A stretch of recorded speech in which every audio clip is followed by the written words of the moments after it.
ನಾನು, ಅನಂತ್, ನನ್ನ ಸ್ನೇಹಿತ ಅಭಿಷೇಕ್ ಮತ್ತು ರಾಜೀವ್ ಜೊತೆ ಅಸ್ಸಾಂನ ಕಾಜಿರಂಗಾ ಉದ್ಯಾನದ ಸಮೀಪ ಒಂದು ಹಳೆಯ ಮನೆಗೆ ವಾಸಕ್ಕೆ ಹೋದೆವು. ನಾವು ಎಲ್ಲರಿಗಿಂತ ದೂರ ಮನಸ್ಸಿಗೆ ಶಾಂತಿಯನ್ನು ನೀಡುವಂತಹ ಸ್ಥಳದಲ್ಲಿ ಇರಬೇಕೆಂದಿದ್ದೇವೆ. ಆದರೆ ನಾವು ಅಲ್ಲಿ ನಾವು ನಿರೀಕ್ಷಿಸದೆ ಹೋದ ರೀತಿಯ ಘಟನೆಗಳನ್ನು ಅನುಭವಿಸುತ್ತೇವೆ ಎಂದು ತೋಚಲಿಲ್ಲ. ಅದೊಂದು ಶತಮಾನ ಹಳೆಯ ಬ್ರಿಟಿಷ್ ಕಾಲದ ಮನೆ, ಆದರೆ ಅದನ್ನು ಪುನಃ ರೆನೋವೇಟ್ ಮಾಡಿ ಗೂಡ್ಸ್ಟೇನುಗಳಲ್ಲಿ ನೀಡಲಾಗಿತ್ತು. ಮನೆಯ ಮಾಲೀಕರಾದ ದೀಪಕ್ ಸರ್ ಅವರು ನಮಗೆ ಕೀಲಿಗಳನ್ನು ನೀಡಿ, ಇದು ಒಂದು ಹಳೆಯ ಮನೆ, ಆದರೆ ಭಯಪಡಬೇಕಾಗಿಲ್ಲ, ಇಲ್ಲಿ ಸುಮ್ಮನೆ ಭಾವನೆಗಳಿವೆ ಎಂದು ಹೇಳಿದರು. ಆಗ ನಾವು ಅಷ್ಟು ಗಂಭೀರವಾಗಿ ತೆಗೆದುಕೊಳ್ಳಲಿಲ್ಲ.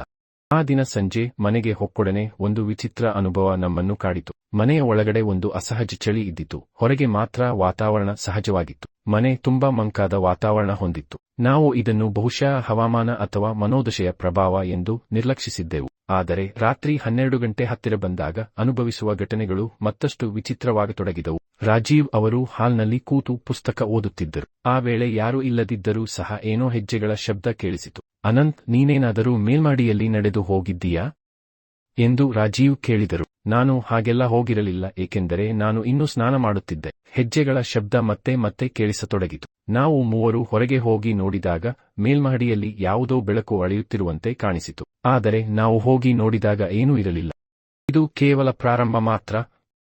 ಅದು ರಾತ್ರಿಯ ಮಧ್ಯರಾತ್ರಿಯಾದಾಗ ಮನೆಯ ಹಿಮ್ಮೆಯ ಭಾಗದಿಂದ ಬೀಗಿಯ ಒಂದು ಭಾರವಾದ ತಟ್ಟೆ ಬಿದ್ದಂತೆ ಕೇಳಿಸಿತು. ನಾನು ಮತ್ತು ಅಭಿಷೇಕ್ ಅಲ್ಲಿಗೆ ಓಡಿದಾಗ ಕಿಚನ್ ಟೇಬಲ್ನ ಮೇಲೆ ಬಿದ್ದ ತಟ್ಟೆಯನ್ನು ನೋಡಿದೆವು. ಇದು ಹೇಗೆ ಬಿತ್ತು? ಯಾರೂ ಇಲ್ಲ ಅಲ್ಲವಾ ಎಂದು ನಾವು ಪರಸ್ಪರ ನೋಡಿಕೊಂಡೆವು. ಆಗಲೇ ರಾಜೀವ್ ಓಡಿ ಬಂದ. ನಾನು ನನ್ನ ಕೋಣೆಯಲ್ಲಿ ಇದ್ದೆ, ಆದರೆ ಒಂದು ಶಬ್ದ ನನ್ನ ಕಿವಿಗೆ ಬಂದು ಹೋದಂತಾಯ್ತು. ಯಾರಾದರೂ ನನ್ನ ಹೆಸರನ್ನು ಕರೆದು ಕೇಳಿದಂತೆ. ನಾವು ಮೂವರು ಬೆಚ್ಚಿಬಿದ್ದೆವು. ಇದು ಏನಾದರೂ ಮನುಷ್ಯನ ಕೆಲಸವೋ ಅಥವಾ ಇದರಲ್ಲಿ ಯಾವುದೇ ಆತ್ಮಶಕ್ತಿ ಇದೆಯೋ ಎಂಬುದು ನಮಗೆ ಇನ್ನೂ ತಿಳಿಯಲಿಲ್ಲ. ನಂತರದ ದಿನದಲ್ಲಿ ಸಂಜೆ 6 ಗಂಟೆ ಸಮಯ. ನಾನು ಹಿತ್ತಲಲ್ಲಿ ಕುಳಿತು ಚಹಾ ಕುಡಿಯುತ್ತಾ ಸೂರ್ಯಾಸ್ತವನ್ನು ನೋಡುವಾಗ ಮನೆಯ ಹಿಂಭಾಗದಲ್ಲಿ ಒಂದು ಪುಟ್ಟ ಬಾಲಕನು ಆಟ ಆಡುತ್ತಿರುವಂತೆ ಕಂಡನು. ಆತನ ಬಳಿ ಹೋಗಿ, ನೀವು ಯಾರು? ಇಲ್ಲಿಗೆ ಹೇಗೆ ಬಂದೆ ಎಂದು ಕೇಳಿದೆ. ಆದರೆ ಆತ ಹಾಸುವಂತಿಲ್ಲ, ಕೇವಲ ಹಾಸಿ ನೋಡಿಯೇ ಇದ್ದ. ಕೆಲವೇ ಕ್ಷಣಗಳಲ್ಲಿ ಆತ ನಾಪತ್ತೆಯಾದ. ಇದನ್ನು ನಾನು ನನ್ನ ಸ್ನೇಹಿತರಿಗೆ ಹೇಳಿದಾಗ ಅವರು ನನಗೂ ಆತನನ್ನು ಹಳೆ ಹಂತಗಳಲ್ಲಿ ನೋಡಿದಂತೆ ಅನ್ನಿಸಿತ್ತು ಎಂದು ಹೇಳಿದರು. ಇದು ನಮ್ಮಲ್ಲಿ ತೀವ್ರ ಗೊಂದಲವನ್ನು ಹುಟ್ಟುಹಾಕಿತು.